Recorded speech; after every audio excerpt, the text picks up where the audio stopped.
Hello everyone, this is Gina. It is Tuesday, June 6th, and I'm coming to you today just for a quick update.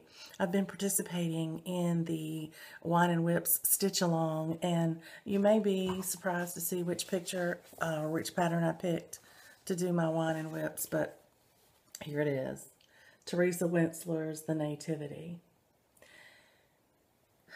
I have been having a bit of a struggle with this piece, and I think it's the fabric because it's a much smaller count than I'm used to working with, and Teresa Wentzler charts her skin as 1/1, and this fabric has been a bit tough for me to do full crosses, even 1/1 on this fabric. So the faces have not turned out quite as pretty as I wanted them to, and they're okay, but they're not great. And so I hope you can see them from a distance better than they look close up to the naked eye. But anyway, that has caused me to sort of pull back from this piece and maybe not feel like I was enjoying it quite as much as I, enjoyed other things. So I did want to make myself work on it for the Whine Wips and see if I could fall back in love with it. And the other thing is confession time, Taryn. Are you ready? I'm not in the car, but it is confession time. Somehow I got off on a stitch or two on the hair on Joseph's head. And now I'm connecting up with it with the angel's sleeve, and it does not match. And I'm not going to take all that out. So I'm fudging it, just letting you know. So anyway, I'll show you my piece. If I have a picture, I'll insert it here as to where it was when I got started. I think I took one. And then here we are today. So what I have worked on has been sort of in this middle, fold that back so I can hold it up for you, in this middle section right here. I'm working my way across. So I had started, I wanted to make sure this was going to match up well. So I had started on the green portion that is a robe that goes around Joseph's body, and I got that positioned, and that's when I figured out I was off with the hair. So I fudged that and got that to work. And then I came over with the sleeve and got that to meet up, which was a bit of a fudging as well. But I have the outline of it there that lets me know I'm going to be able to make it work.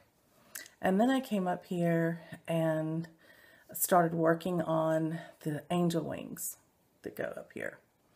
And I got quite a bit of the top of it done. I did 3 or 4 colors in it.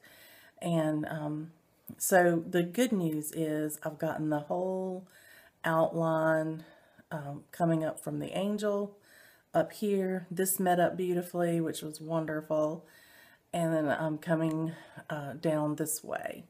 So this is the crucial point here, I think, because over here this wing just goes way off to the side behind Joseph, so it won't matter. However it flows will be perfect.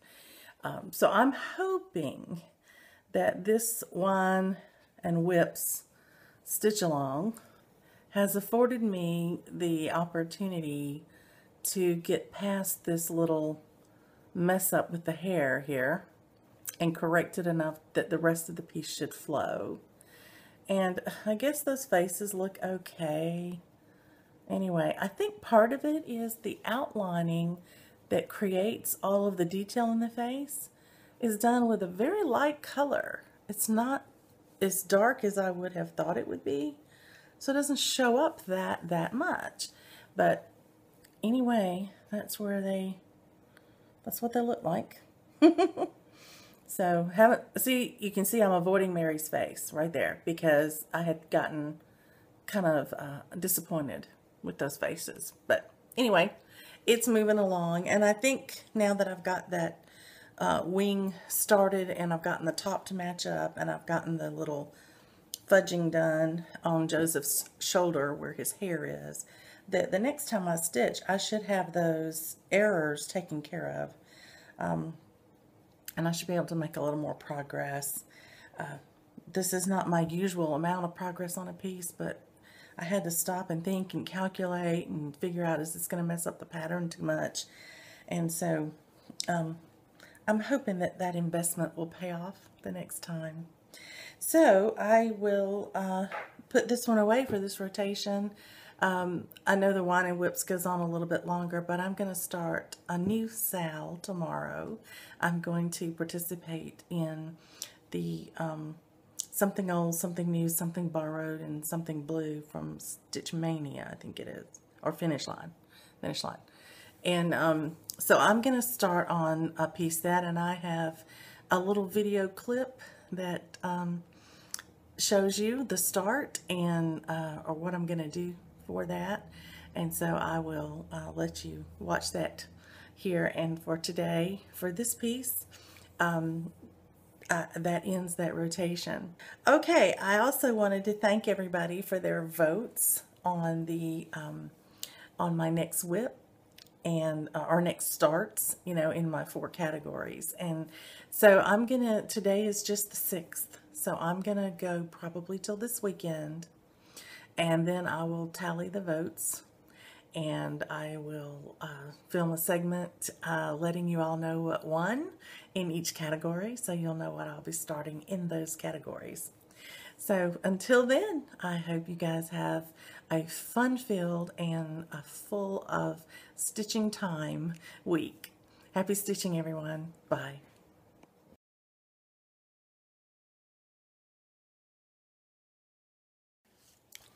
Good morning, everyone. I just wanted to film a little segment this morning about a new start that I'm going to have tomorrow. I'm going to participate in the Cross Stitch Finish Line SAL starting tomorrow, and it is the Something Old, Something New, Something Borrowed, Something Blue. And I have picked out this pattern to do for that SAL because I wanted to start it anyway. And I've been working really hard to kit it up for this SAL. So I want to tell you a little bit about it because I'm going to do something different that I haven't done very much of. I saw this pattern on one of the floss tubes, one of the episodes of a floss tuber, and I was enabled to look for it. And I mentioned in my comment to them that I was going to be on the lookout for that pattern because I just thought it was lovely.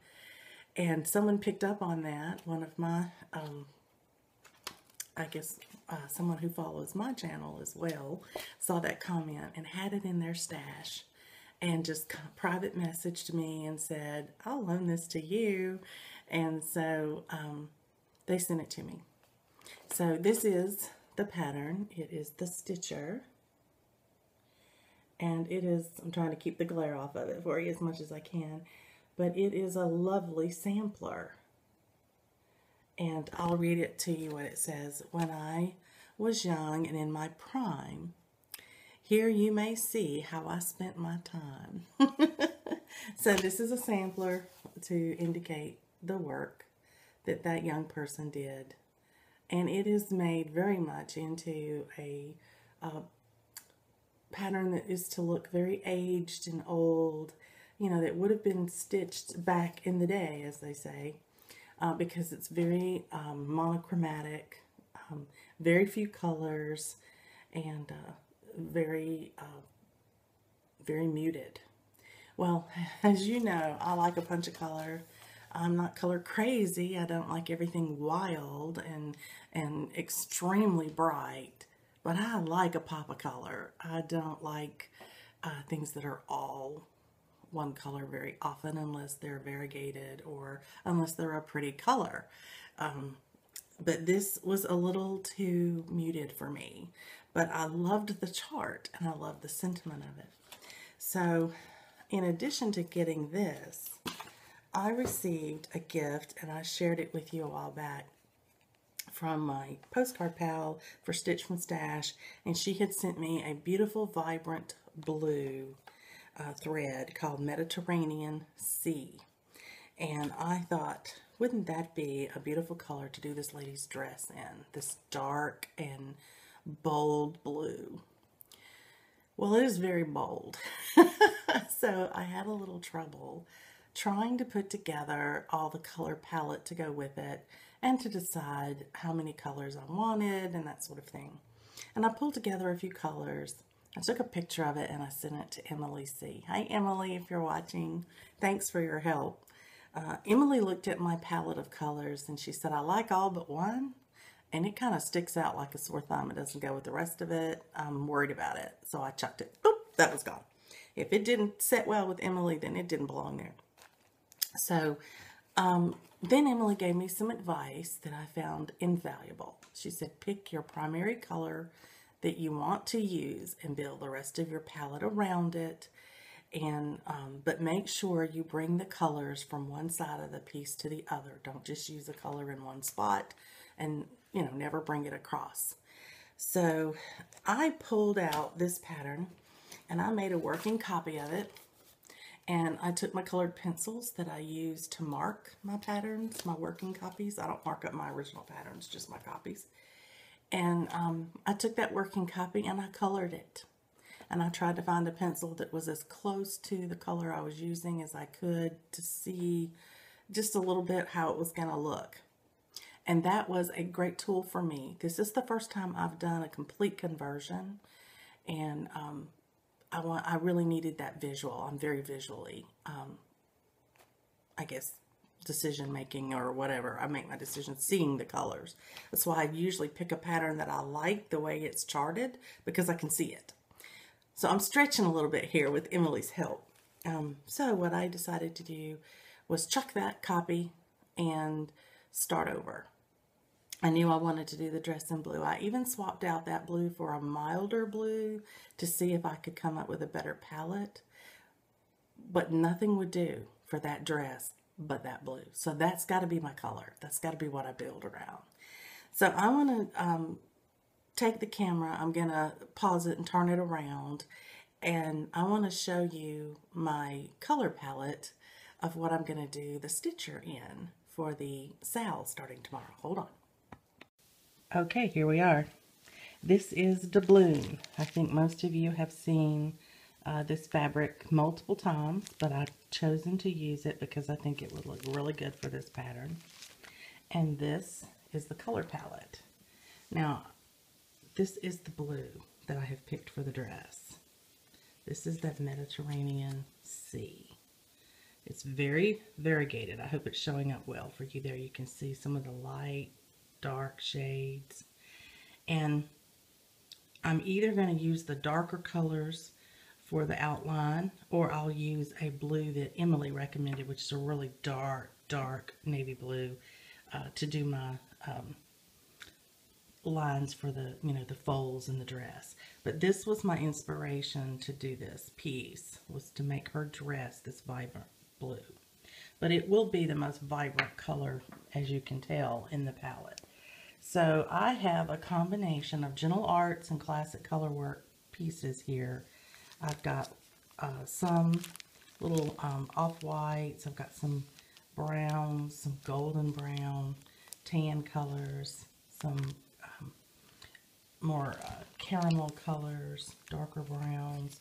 Then I get into this green. This green is beautiful. It's dried thyme. It's an absolutely gorgeous piece. There's another greenish brown there. It's showing up more brown on camera, but it is definitely has a green tint to it. Anyway, this kind of gives you the palette. There's a darker piece. There's one of my variegated off-whites that I'm going to use in it. And there's another beautiful kind of greenish brown. Anyway, they're very similar in color. Oh, sorry, got you out of luck. This is not the color that Emily told me to get rid of. That one was even redder. but I like this more muted color to go with some of the red, and I'll be using it across the piece just a little bit. And then here's the last green. So there's the color palette for it. And then it'll pop, really pop with this blue in there. Isn't that gorgeous? That dress is going to stand out. But I'm also going to use it for the thread on the spool that you see right there. That thread right there. And I'm going to use that bit of red for the stitching in her fabric and for the DMC, the skein there, and for lettering. This pattern only has 2 colors of letters. They're either one or other. I've chosen to go with 4 so that I can have a little more variety in the colors, although 2 are fairly close, so it'll look more like 3, but I think it'll turn out just fine. Anyway, there's my color palette for the stitcher. I start it tomorrow for the SAL. I hope it goes well, and I will give you updates as we go. Thanks.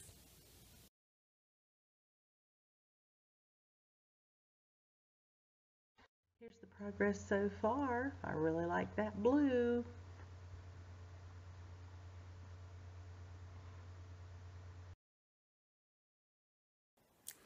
Hello everyone. This is Dina, and today is Sunday, June 11th, and I am coming to you today to show you finish. I had a new start on June the 7th, and it was for the cross stitch finish line SAL, something old, something new, something borrowed, something blue. And I decided to do this pattern called the Stitcher. I'm trying to get the glare off of it there. I think you can see it. This pattern was sent to me by a viewer of my FlossTube channel when I had commented on this piece that someone else was stitching, and they asked if I would like to have it, because I said I'm going to have to go out and find that, and they sent it to me as a gift. So I'm considering this something borrowed since I didn't purchase it. And for the other part of the SAL, it's an old pattern, and it's also old as in it was created in 1995, so that's been a little while. Now for the something blue and something new. Well, it was new to me, even though it was a borrowed pattern. But more than that, I decided that this did not fit my color scheme. And I attempted my first ever color conversion. And I decided that her dress would be blue. And I decided that because my postcard pal from my Stitch From stash had sent me a gorgeous floss, hand-dyed floss, called Mediterranean Blue. So I put that as her dress. So the new thing for me was converting the chart. So here is my finish. That's definitely a blue dress. And that's basically what I built the entire piece around. And then I took some advice from Emily C. I sent her some pictures of some of my threads that I was looking at, and she helped me to eliminate one right off the bat. And then she gave me great advice to pick the one floss that I wanted to highlight and build the rest of the chart around it. So as you can tell, it's that blue in that dress. So this is the Stitcher. There's a huge change in it for me in the pattern, and I'll show that to you here. In the pattern, you'll notice the alphabet goes to here, and then all of a sudden over here it goes VWX. it starts numbering 1, 2, 3, and then YZ, and then 4, 5, 6. I couldn't do it. Could not do it. I counted and fit it in, and you'll notice that my alphabet goes to the end of that row. Then my numbers go from 1 to 0.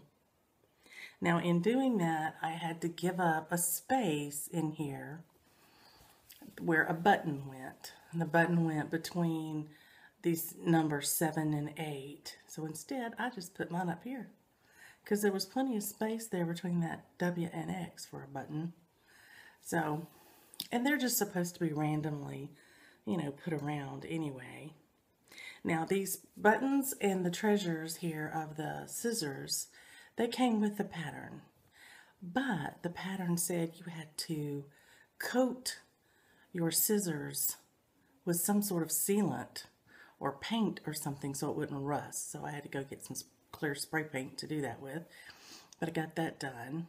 So that was also something new for me I had never done before. And I inserted lime green beads for the cat's eyes. The cat was actually a dull brown with brown eyes. You couldn't even tell where they were hardly. But I like cats with the green eyes. So I put the beads in. And on the pattern it called for buttons across this rug. There were buttons in each of these 4 diamonds. But on the pattern, the rug is very plain. It's just kind of a beige color all the way across. But mine is a variegated green. It's that dried thyme. And I love the variegation in that rug. And I didn't want to cover it up with buttons. So I didn't. But I'm very pleased. I'm very pleased with it. I think it looks pretty good for my first color conversion. I like the colors. You have to make your little floss, your little skein of floss. So that's how I brought that reddish color over here. I did the red floss to match what she is stitching. It's the same color. And I did the spool of thread to match her dress, because that would have been the spool of thread she used to sew her dress. Anyway, I had great fun with this, and I finished it today, and I just wanted to share it. I haven't even ironed it yet. So I hope that you enjoyed seeing my finish for that SAL. I had no idea that I would be finished with it before the SAL was even over. But I'm going to start my rotation tomorrow on Bewitched. I've already got her loaded over here in my frame. So that'll be tomorrow's assignment. But I hope you guys are having a great day stitching. And I thank you for sharing my finish with me. We'll talk to you soon. Bye.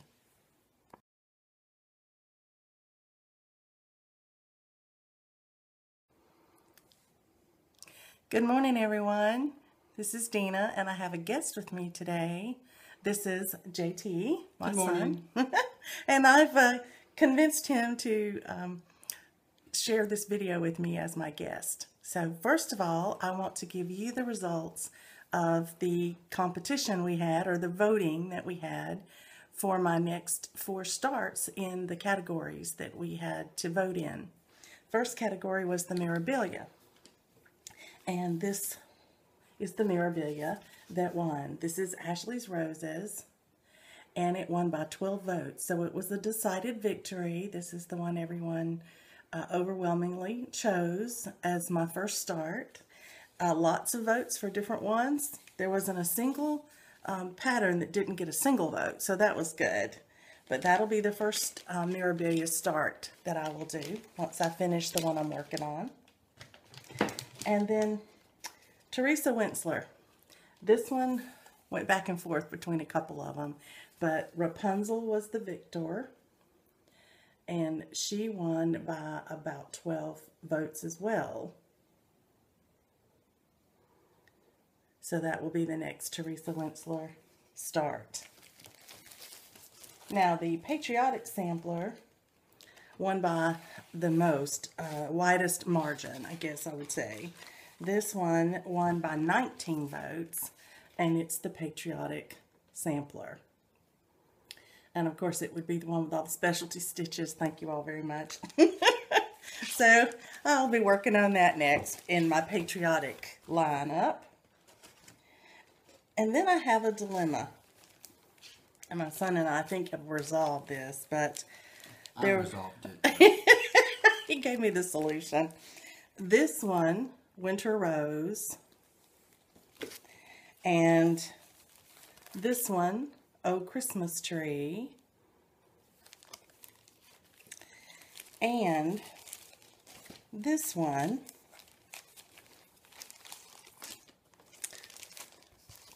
Nantucket Rose, all tied.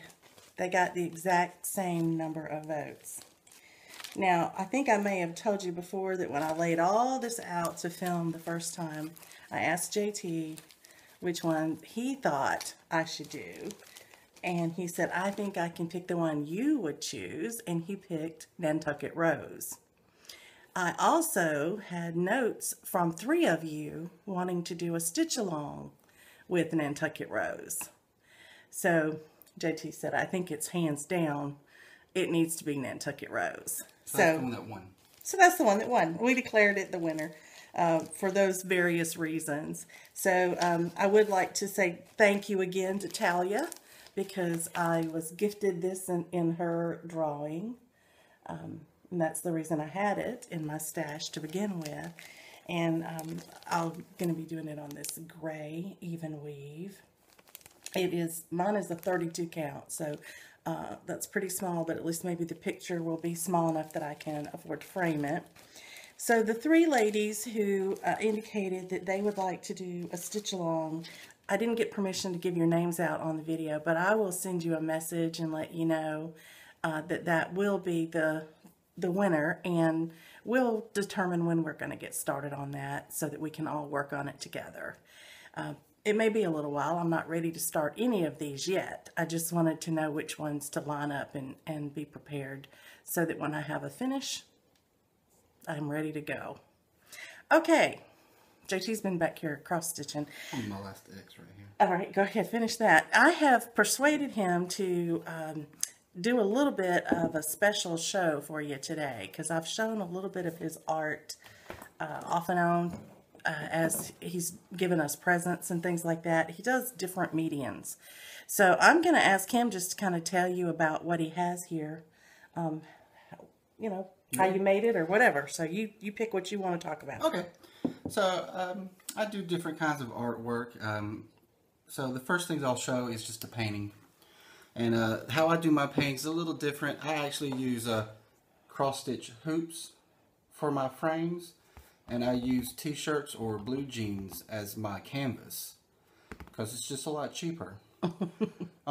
So this one is just going to be a deer eating some grass, and he's got a little tree growing out of his back. That's about it. Okay. His art will always have a little bit of a quirk to it. You know, you don't expect to have a tree growing out of the deer's back, but that's kind of how he thinks. A little more creative. The next one is just going to be, I went to school recently, and there was a female at the school that found out I was an artist, so she just wanted a portrait done of her. And I liked the portrait, so I did it twice. So that's the portrait. It's a little different than what you would consider a portrait to be, but you could if you saw the person, you could tell that it would look just like her. And she loved it. Oh yeah, she loved it. She loved it. She absolutely loved it. Okay. Next. The next one's got a little story to it, and I'll go into small detail about that. I wanted to draw a piece of artwork for my mom to cross-stitch. So I draw kind of a tattoo style. So there's a lot of line work in it. And once I got finished with it, I realized that it's going to be very difficult. There's going to be a lot of back stitching, and it's going to be a lot of confetti. What do you call it? Confetti stitching. Stitching. He's learning all my terms. Someone's trying to learn the terms. So here's the picture, and we'll show that to you here. If you'll help me with that. What I loved about this is it's a beautiful fall picture, and you see the picture flows downward, and as it goes further down, it actually pixelates. And I think that would translate beautifully into cross stitch. But when JT put it in a pick-to-pat, he downloaded it and made me a pattern. It looks like one of those Haid patterns. It's like how many pages? Like 14 pages 16, or something. the pattern itself is 16 pages for this small piece. That size. Yeah. And I think it's somewhere around 30 or 40 different colors. Yeah. So there's that one. So I may or may not stitch that. He's looking at something different. I'm going to try to redo it. I'm going to try to redo it more cross-stitch friendly, possibly. The next one, I have a favorite author that I like to read, and he has an image for one of his books, and I just thought it was really cool. So I copied it. So this is the image. Forewarning, this is a doll hand, not a human hand. I'm glad you explained that. Okay. This is the second watercolor I have ever done in my lifetime. The first watercolor is my house, and it's hanging in my kitchen. It's beautiful. I still think that's lovely. Okay. Very good. Now, who's the author? It's Chuck Palahniuk. Yeah. So that's one of his images for his book. A couple more pieces. This More is traditional. just a more traditional pencil.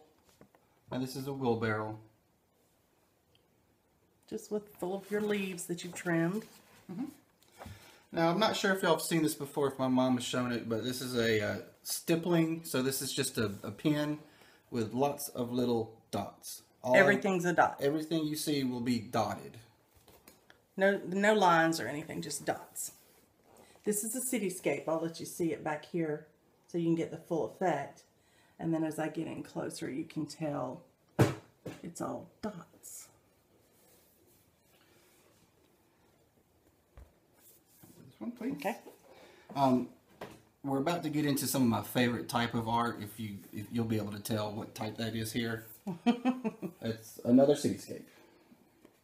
Now this is pen and ink. This is I'll turn it this way to try to get the glare off of it. There we go. It's just pen and ink, so it's just done with ink. Different techniques in here though, right? You've got cross-hatching, just solid, straight lines. So it's a mixture of techniques, but it's just pen and ink.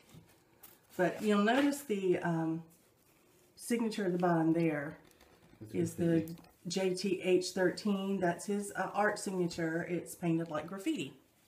Yes, all of my paintings, all of my art is all going to have the number 13. That's my birthday.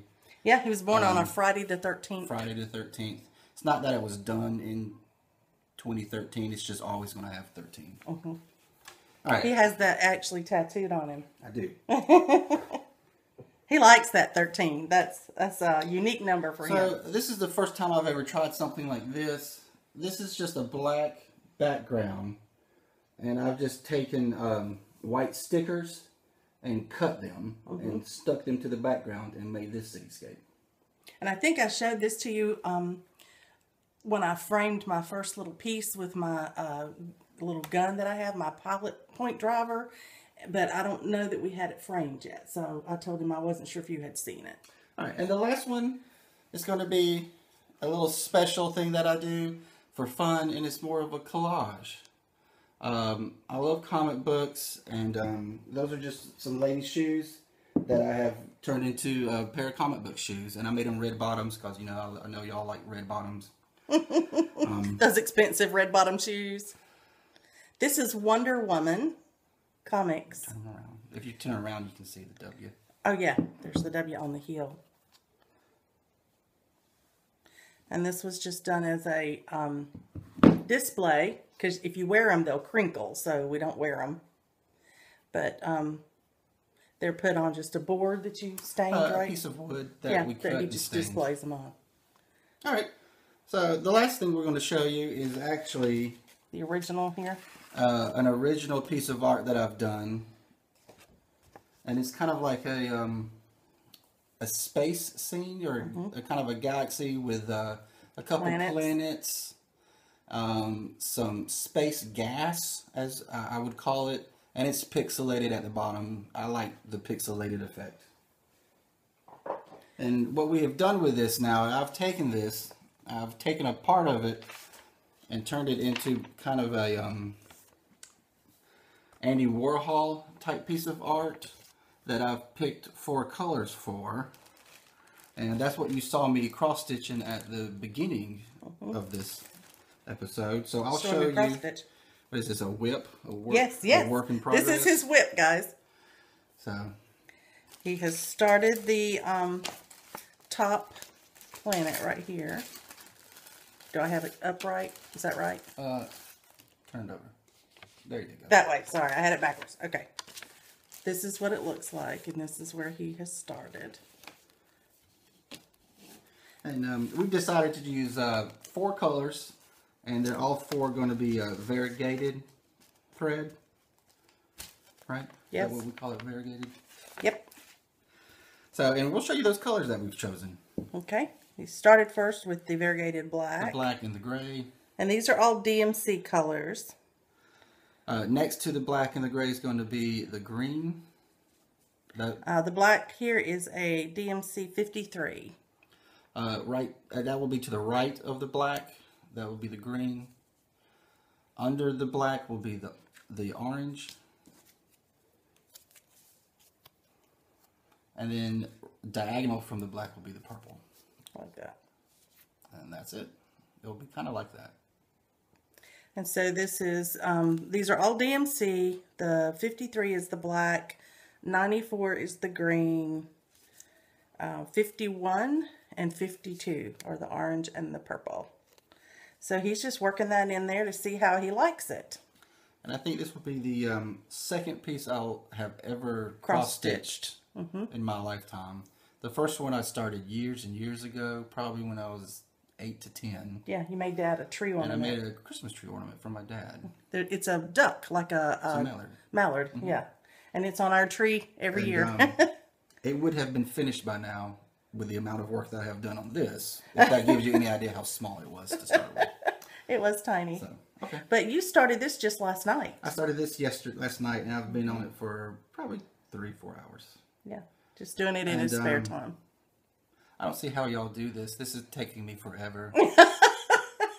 I'm enjoying the process, don't get me wrong, but it's just, it takes forever. It does. It's a lot different than your artwork. It's a lot different than my artwork. I can do a couple paintings in a day where I've spent hours on this and days to get it ready, kitted up and ready to go. So it's definitely a art form of love. Yes. It's a labor of love. Mm-hmm. I got tickled last night after JT had been stitching with me for a while, and he had been at least an hour or more, maybe 2, and he looked at what he had done, and he said, he looked at the pictures I've done, and he said, I can't imagine all those hours. You know, he sees it, but it's different when you do it. You really can tell, you know, how much time it's taking. So, alrighty, well, I'm so glad you guys got to meet my son, and I'm really grateful that he came on today with me, and I've enjoyed having him as my guest, and he's promised that if he keeps with this cross stitch that he will come in here and share his whip progress with us. Yes, I will. So, all right.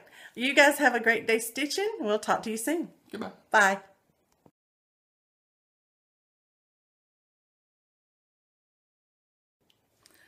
Okay, well, since I have convinced JT to join me today, I thought it might be fun to ask him a few questions and let you guys get to know him a little bit better. So I had mentioned to him we were doing this 20 random facts about ourselves, and to help him come up with 20 on the spur of the moment, I told him I'd ask some questions, maybe prime the pump a little bit. So we'll start with some easy things. Okay. Okay. I'm ready. What's your favorite color? My favorite color is green. Any reason why? It's green. Just green. No reason in particular. Okay. Well, we mentioned earlier this morning that your favorite number was 13. Correct. You want to tell people a little bit more about why it's your favorite? My favorite number is 13. I guess because I was born on the 13th of the month. I was born on a Friday the 13th. I am an unusual character, so that makes me happy. The 13 is both a lucky and an unlucky number, and I kind of like to throw off stigmas, so I just really like 13. Yeah, you like to challenge the stigmas. Okay, well, let's let everybody know a little bit about you. We've mentioned that you work in a hospital in an operating room. What's the job that you do there? So my job, if you've ever watched, hospital dramas, medical dramas, and the doctor, he's doing surgery and he goes, scalpel. I'm the hand. I hand him the scalpel and any other thing they want. So that's my job. Okay, now do they actually ask for it? They don't. The movies are kind of funny because they don't really ask for it. They put their hand out and they expect me to give what they want. So I have to know what's coming up in the surgery. I kind of have to know the surgery myself to know what they want. And if something happens, I have to know how to fix it. So I basically have to know the process just like the doctor does. Mm-hmm. So if there's a complication, you have to have it on the ready. Correct. To give them what they need. Okay.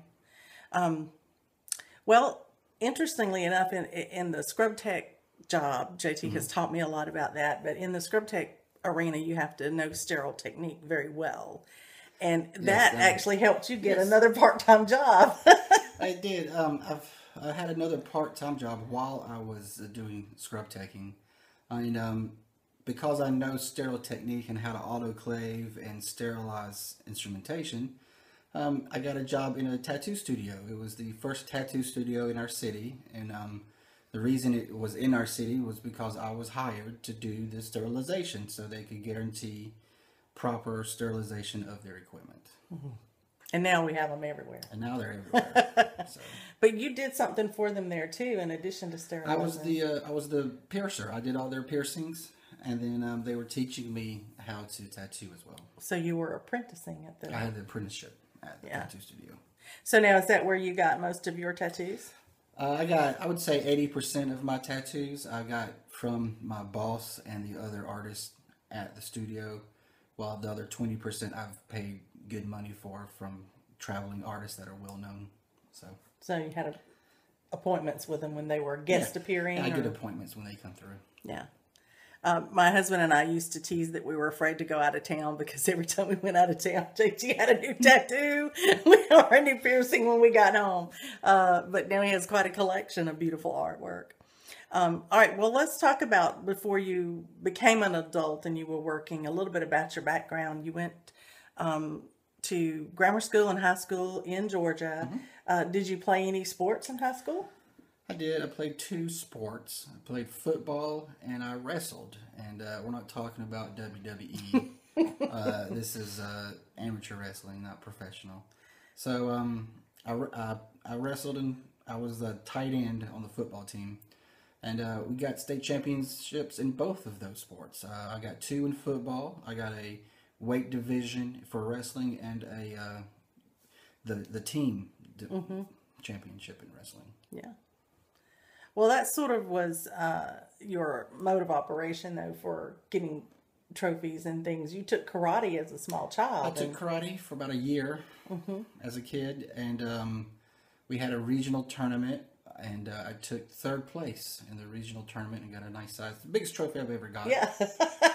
For 3rd place. And beat out all my 1st place trophies I've ever had. So. It was funny. Mm-hmm. And you wouldn't know this now to see JT as a grown person, but when he went to karate, because he was the smallest child in his class and he was picked on, he was bullied. And someone recommended that I take him to karate so he could learn to defend himself. And now he doesn't need that, but it served him well at the time. To be left alone. He seems to be a force to be reckoned with when you see him. Okay. So we talked a little bit about the team sports that you've done, but you do individual sports, some with your dad too, don't you? I do. Where I do more craft and art stuff with you. Mm-hmm. I do hiking. We hike the Appalachian Trail, and I do the road biking. So if you ever watch TV and you see the Tour de France, we do the little skinny tires. That's what we do. Mm-hmm. And we do road races every year. and those road races are 100 miles. And they're not necessarily speed against each other, but they're distance, right? Just to make the distance. Correct. And then you race yourself. And you race your time. For your better time. But for a one whole year, y'all did several. We did 5 or 6 in 1 year. Yeah. And so we were picking places to go for our family vacations based on where the bike rides were. So we were doing that. That was fun. Okay. Well, you mentioned that you do kind of more craft stuff with me, and you read. We mentioned your favorite author earlier. Yeah, my favorite author of all time is Chuck Palahniuk. And if you know Chuck Palahniuk, he's the author of Fight Club. I think that's the easiest novel to say. Most people have seen that movie. I own every one of his books. I own multiple copies of every one of his books. And just a little information for Chuck Palahniuk. His last name is spelled a little funny, but according to the man himself, he pronounces it Palahniuk because it's in memory of his grandmother and grandfather that have passed away. Paula and Nick. So he makes his name sound like their name, even though that's not how it's spelled. Well, in addition to reading other books, do you write yourself? I do write. I have a bin in my craft room called creative writing, and it's just where I put all my creative writing and poems that I do. And I've actually been published. Good luck finding it because I can't even find it. It was from a website that creates 1 book a year of poems, and you submit your poems, and if they like it, they publish it in their book. So I've got 1 poem published somewhere out there in the book.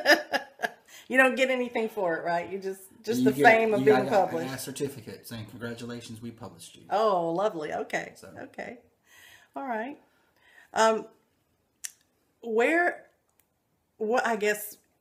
have you traveled in your lifetime? What has been the most unique place you've traveled? For my birthday 1 year, my parents sent me to hell. That's not quite true. We went with you. They did go to hell with me. For those of you that don't know this, hell is a city in the Grand Caymans.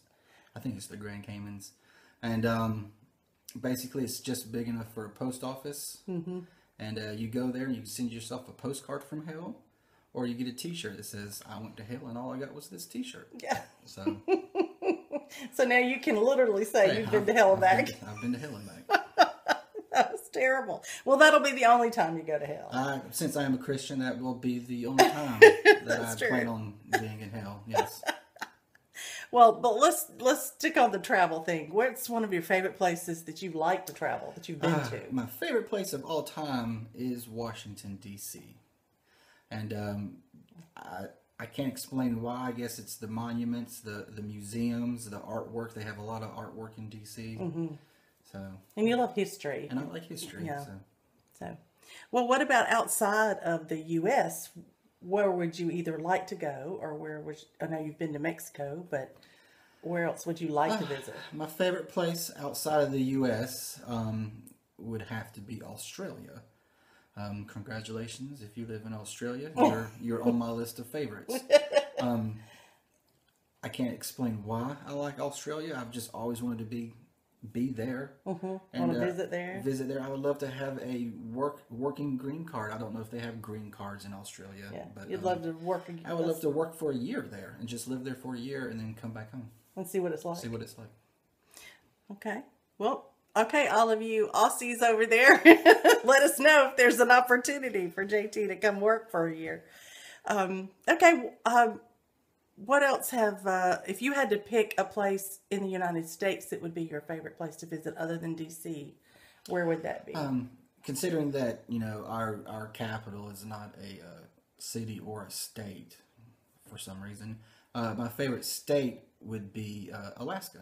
And I think, I like cold weather. I like frontier land. I like being outdoors and hiking and the outdoor sports. And, Alaska is the pinnacle of all of that. So, wow. Do you prefer dogs or cats? If the cats are nice, I don't mind the cat. But I've never really met a nice cat for me. I'm a dog person, obviously. I love dogs. I've always loved dogs. Yes, you've So always had I've dogs. always had a dog. First dog we ever had would sit, well, not the first, but the most recent dog that we've had long term. We had 14 years, and she adopted us at a dog adoption. She broke away from the little girl that was walking around with her, and she ran through the store and jumped in my arms. And I gave her back to the little girl, who walked her around again. And as we were leaving the store, she broke loose again. And she ran and she jumped into JT's arms. And he's just holding her like a baby. And my husband just looks at him and says, "I'll go write the check."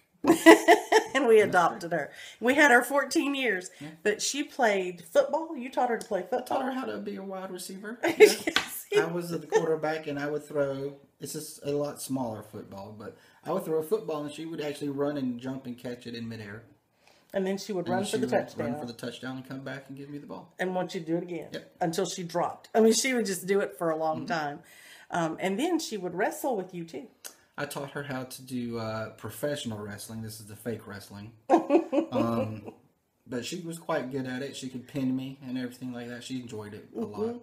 So. It tickled me when you would pin her and then she would be still for a moment, as in, okay, it's done. And then he'd let her up. She'd jump up and down wanting more. She was a lot of fun. We had a lot of fun with our little dog. Okay, so what other things do you like to do for entertainment? Do you like games? I do like games. My favorite type of games would have to be card games. If I had to pick a favorite card game, they'd have to be a tie between spades and canasta. Both spades and canasta, you have to bet on how much you're going to win. And it takes a lot of psychological gameplay in both of those. Yeah, so if you're serious about it. If you're serious about it. I like strategy and psychological games. Yeah. JT has a knack for watching you play, and he figures out how everyone else around him likes to play. I'm usually a very conservative player, and he knows that because we've played so many games together. So he can watch how I'm playing and pretty well know what my strategy is or what I have in my hand. So if you're going to beat him at cards, you either have to be a total stranger to him usually, or he hasn't figured you out yet. And I tend not to play the game, but the person. Yes, which is very different for me. I find that a little hard for me to do. I'm too busy playing the game. And I will also let you know what I'm about to do and still do it and still win. Yes. So it frustrates people. It does. He'll say, "I'm about to run these cards," or something, and then he'll do it, you know. Well, we were talking earlier about jobs and your current job, but what was the first job you ever had? The first job I ever had, I think like most young high school boys, I bagged groceries at Kroger. And you were good at it. I was good at it. The only thing I wasn't good at was making small talk walking to the vehicles. And I just didn't talk well with the people. I would say, "How was your day today?" They would answer, "It's good or bad," and then that was it. Hopefully their car was close enough that took up the whole time. I've mentioned to y'all before that JT's a bit shy, so that was a tough thing for him. What is another one of your hobbies that you just enjoy doing? Another one of my hobbies that I just really like is cooking. I like to cook food. I like to eat food. If I had chose a favorite type of cooking, it would be Asian. I really like Thai food a lot. So. And he makes great stir fries. I like eating his food that he cooks. In fact, for my Mother's Days and Christmas and Thanksgiving, one of my biggest joys is that JT will either help me cook the meal or cook the whole meal. He'll do a whole menu and cook it. So that's a great thing. I only have to start like 2 days before. Sometimes, yeah, that's true. All right, well, we looked at some of your art earlier today, and you were able to share different things you like to do, different styles that you like to do. Who's your favorite artist, or what's the favorite style of art that you like? My favorite artist is it's going to be a little different for most people. My favorite art might be a little different, but if you're from the UK, you're going to know him very well. His name is Banksy. I think I'm pronouncing it right. But I love graffiti, and not the fact that graffiti is illegal or destructive, but I just think that art outside on buildings is beautiful. So, and he does that. and that's what he does. Yeah. So, So in fact, I've seen places over in the UK that now they take plexiglass and attach it to the sides of the buildings so no one else can paint over it. Because they think it's like a treasure now. Yeah, because he's so popular. Yeah. Now, didn't he come to the U.S. recently? He did. He came to New York, I think, last year for a whole month. He did a month session in New York where he did graffiti and installation projects. And one of my favorite things he did was he got, I think it was a homeless person, to sell some of his original artwork on canvas. I think he was selling them for $50. And, you know, his artwork is well worth in the tens of thousands at some point.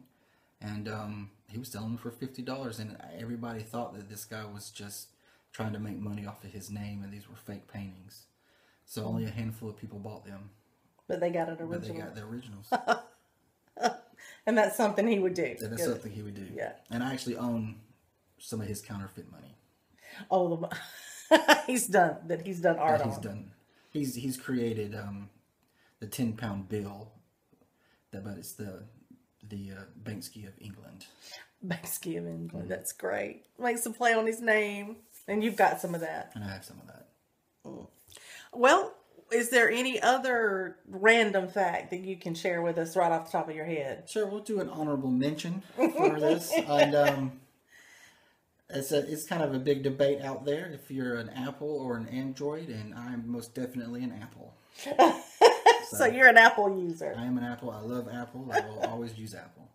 And that's funny because I got my first iPad, and JT had to teach me everything Apple. He had to teach me everything on my phone because I wasn't familiar with it. Right. So now I'm becoming an Apple. Well, I hope you've enjoyed getting to know JT a little bit. I thank him so much for coming and visiting with me today, helping me with my video. So we'll talk to you soon, everyone. And in the meantime, happy stitching. Bye.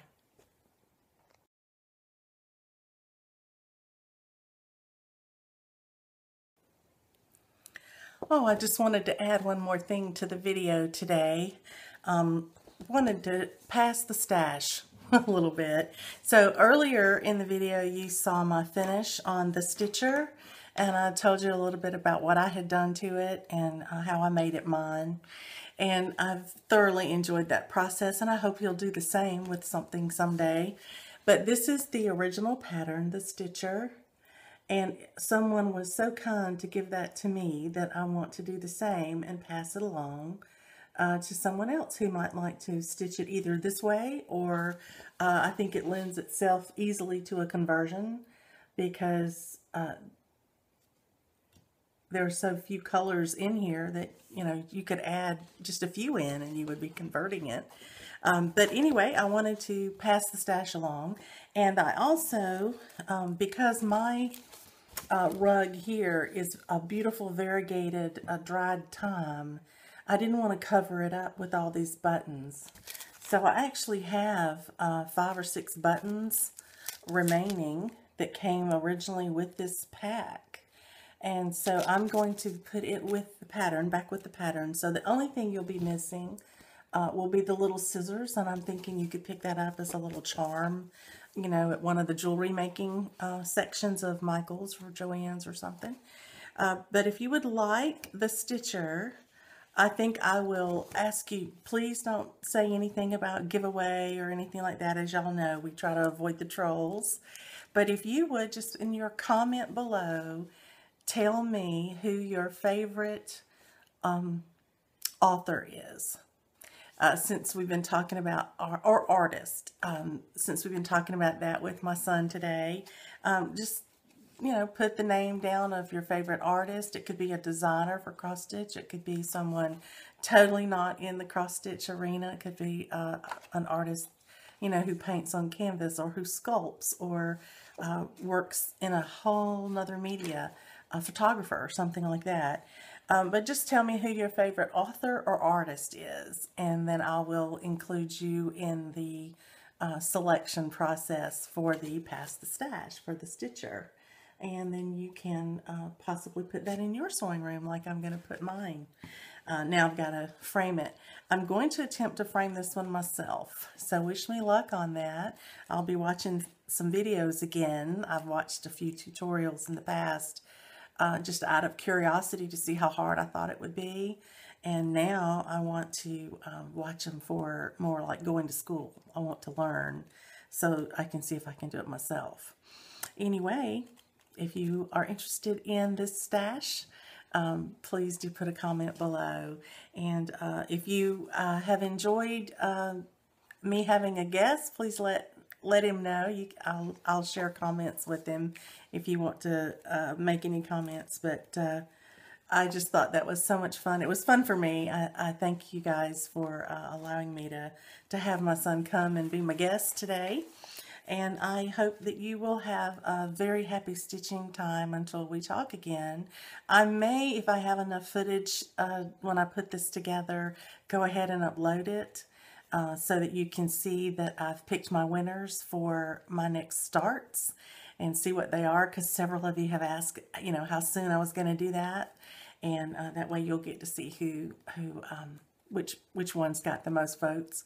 And you can know that's what I'll be working on. I'm thinking I may be starting one of them for a SAL in July. So we'll see about that. I'll give you more information on that once I finish my July plans. But I just started looking at which ones of the patterns, you know, were the winners, and then when could I start them. And I'm a little discouraged that, you know, I don't want to wait necessarily until I finish all my other pieces before I start all of these. So I would like to spread those starts throughout and start them periodically throughout the year to add them to my rotation. I've been working on Bewitched yesterday, and I'll be working on her today. And so I've started that rotation on her. And I've also, as you have seen, have worked on the Nativity for my Whine Wips. So hopefully I can pick up the Children's Garden for the end of the month for the ABC SAL. And I don't know if I'll get time to work on anything else on Sleeping Beauty this month or not, but I'm going to try. And we'll see how it goes from there. But I just wanted to work on this, the Stitcher, because I was doing my own colors and I got so excited about it. And once I started it for the SAL, I didn't want to put it down. So I just finished it. So it didn't take me too terribly long to stitch it. So I recommend it to you as a quick stitch. It won't take you a long, long time. So you guys enjoy your stitching, and I'll talk to you soon. Bye-bye.